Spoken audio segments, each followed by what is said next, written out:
There is a tree that once held hunger at bay across 3 continents. Not wheat, not rice, not corn. Something older, something that required nothing from the farmer except patience. It asked for no plowing, no sowing, no seasonal ritual of desperate hope. It simply grew, year after year, decade after decade, feeding whoever stood beneath it. And yet, you will not find it in any grocery store. You will not find it in seed catalogs or government food programs or the shelves of any agricultural co-op in the world. It was not destroyed by disease. It was not killed by drought. It was erased because it could not be controlled. This is Ancient Food Files. This channel exists to hold what has been deliberately or carelessly forgotten. The food systems, the cultivars, the ecological knowledge that modernity decided it no longer needed.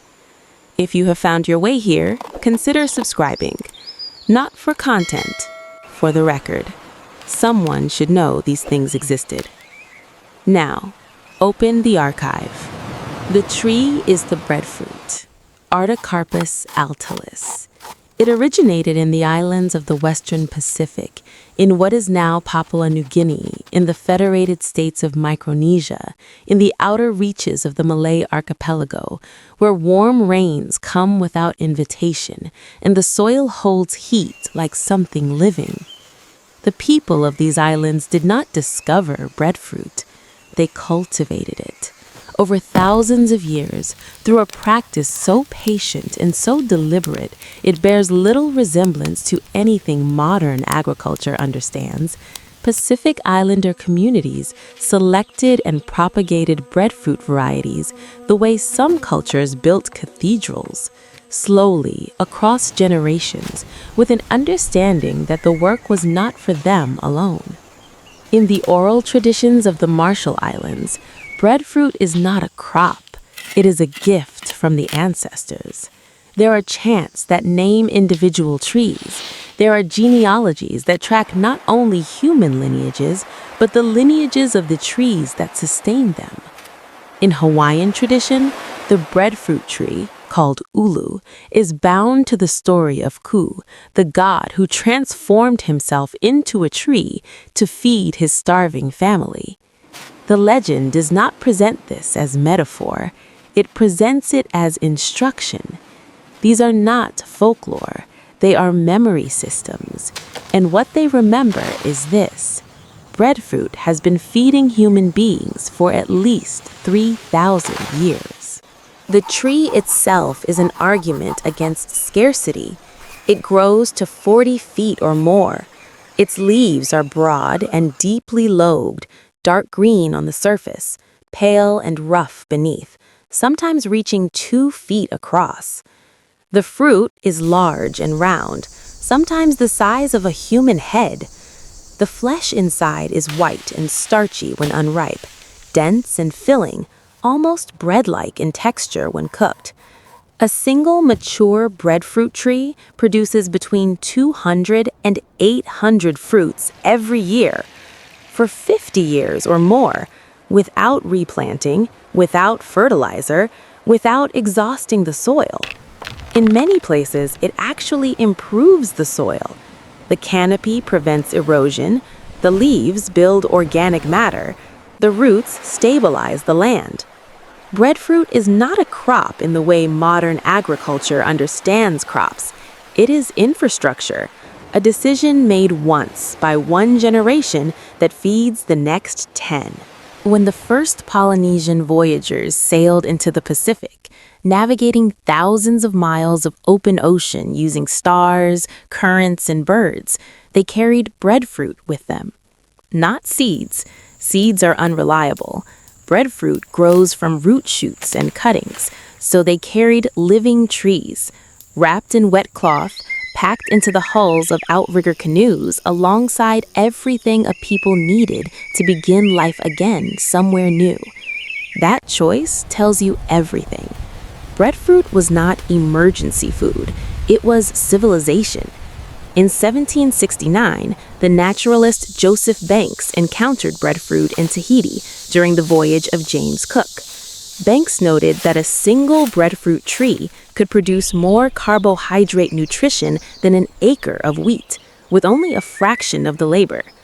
The British Empire saw opportunity, cheap food for enslaved plantations in the Caribbean.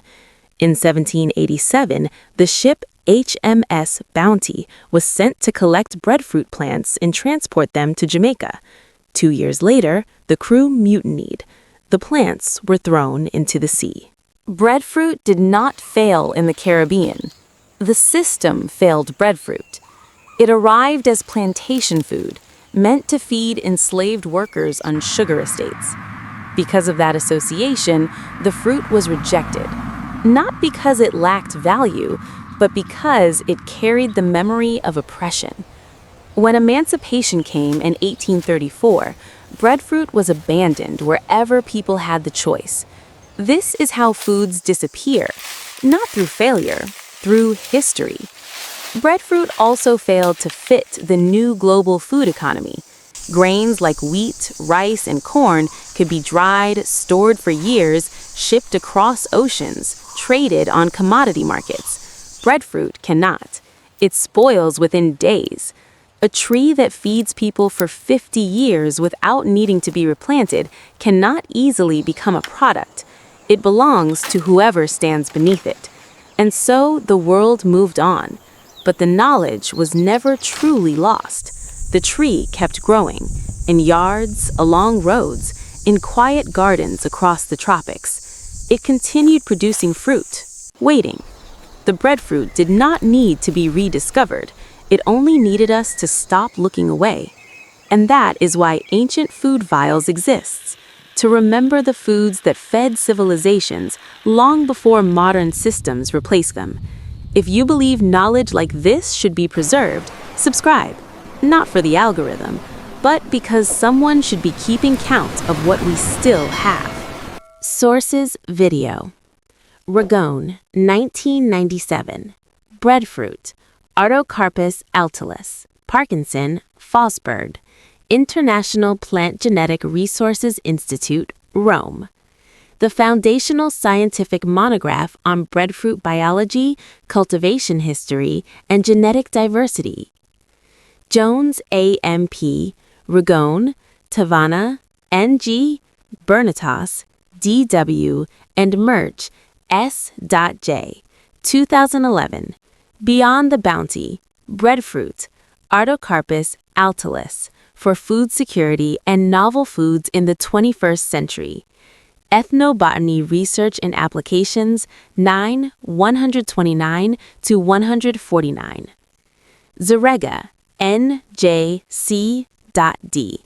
Ragone, D. and Motley, T.J. 2004. Complex Origins of Breadfruit, Artocarpus altilis, Morrissey. Implications for Human Migrations in Oceania. National Tropical Botanical Garden, Breadfruit Institute. https://ntbg.org/breadfruit. Mintz, Sidney W., 1985. Sweetness and Power. The Place of Sugar in Modern History. Viking Penguin. Historical Context on Plantation Food Systems in the Caribbean. Whistler, W.H.A., and Elevich, C.R. 2006. Artocarpus altilis, Breadfruit, in C.R.Elevich, ed. Traditional Trees of Pacific Islands, Their Culture, Environment, and Uses. Caribbean Agricultural Research and Development Institute, CARDI, Ongoing Breadfruit Variety Trials and Food Sovereignty Program Documentation. Cook, James, and Banks, Joseph, 1769. The Endeavour Journal of Joseph Banks, transcribed and held at the State Library of New South Wales, Australia.